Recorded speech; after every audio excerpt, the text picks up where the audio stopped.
got so much motherfucking design on right now.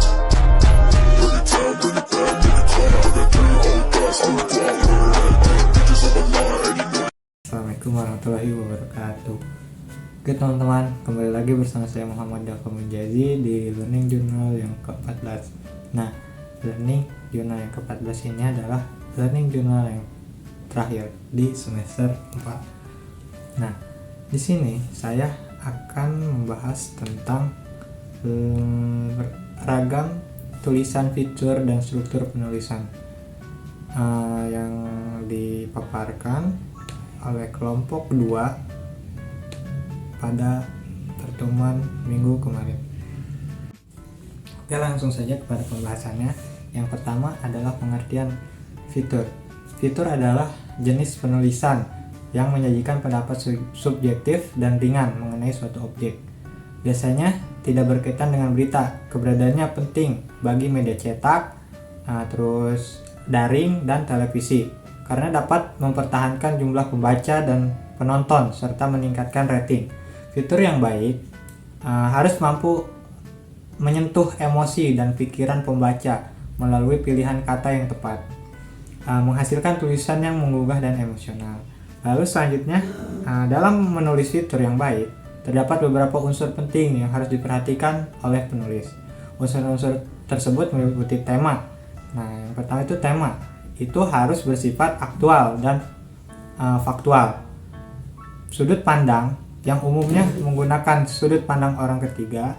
Lalu plot yang terbagi dalam beberapa tahap, mulai dari pengenalan hingga penyelesaian konflik.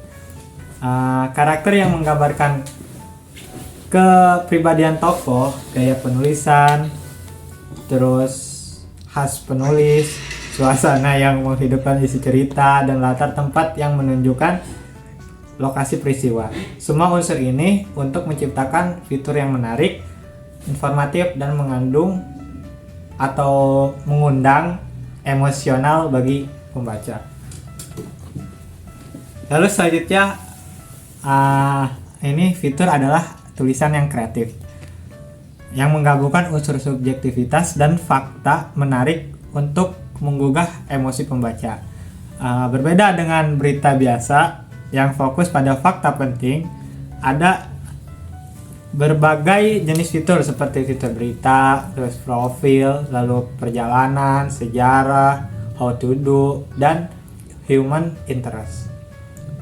Fitur berita mengangkat sisi human interest atau ketertarikan manusia dari peristiwa, sementara fitur profil memuat kisah hidup tokoh yang inspiratif, bisa disebut seperti biografi ya. Lalu ada fitur perjalanan, menggambarkan pengalaman wisata secara rinci. Jadi ini menceritakan tentang kita yang sedang berpergian gitu, atau berwisata ke misalkan ke Pantai Anyar atau ke Bali, ke luar negeri, seperti itu teman-teman. Lalu ada fitur sejarah. Nah, mengisahkan peristiwa atau tokoh bersejarah. Nah, ini fitur sejarah itu menceritakan tentang sesuatu hal di zaman dulu, seperti kita ke museum, misalkan kita ke Banten Lama gitu. Nah, di situ kita membuat fitur tentang bagaimana keadaan Banten Lama di zaman dulu, di zaman Kesultanan. Nah, selanjutnya ada fitur how to do. Nah, ini memberikan panduan praktis. Nah, seperti how to do ini bagaimana tutorial gitu, cara misalkan memasang gas atau enggak cara kita memasak mie, seperti itu teman-teman. Lalu yang terakhir ada fitur human interest. Nah, fitur human interest ini menyentuh perasaan pembaca dengan cerita kemanusiaan, seperti cerita tentang motivasi, seperti itu.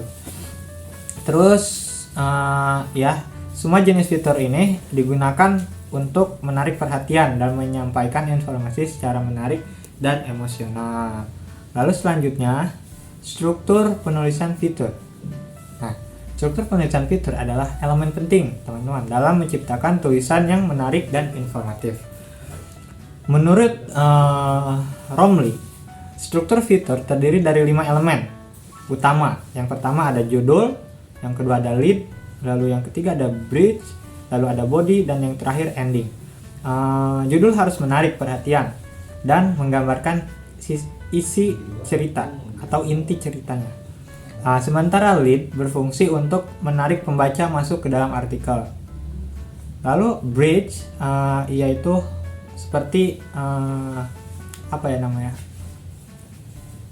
jembatan, yaitu menghubungkan antara lead dengan body, yang merupakan inti cerita dengan pengembangan narasi yang mendalam. Lalu di akhir ada ending, memberikan kesimpulan yang memuaskan dan meninggalkan kesan mendalam pada pembaca. Penggunaan struktur ini membantu penulis menyajikan cerita yang lebih menarik, efektif, dan layak untuk dipublikasi. Nah, teman-teman, mungkin cukup sekian learning journal yang bisa saya paparkan. Untuk kurang lebihnya mohon maaf. Sampai bertemu lagi di semester depan ya, kalau ketemu. Oke, terima kasih teman-teman sudah menonton. Bye bye. Anjay.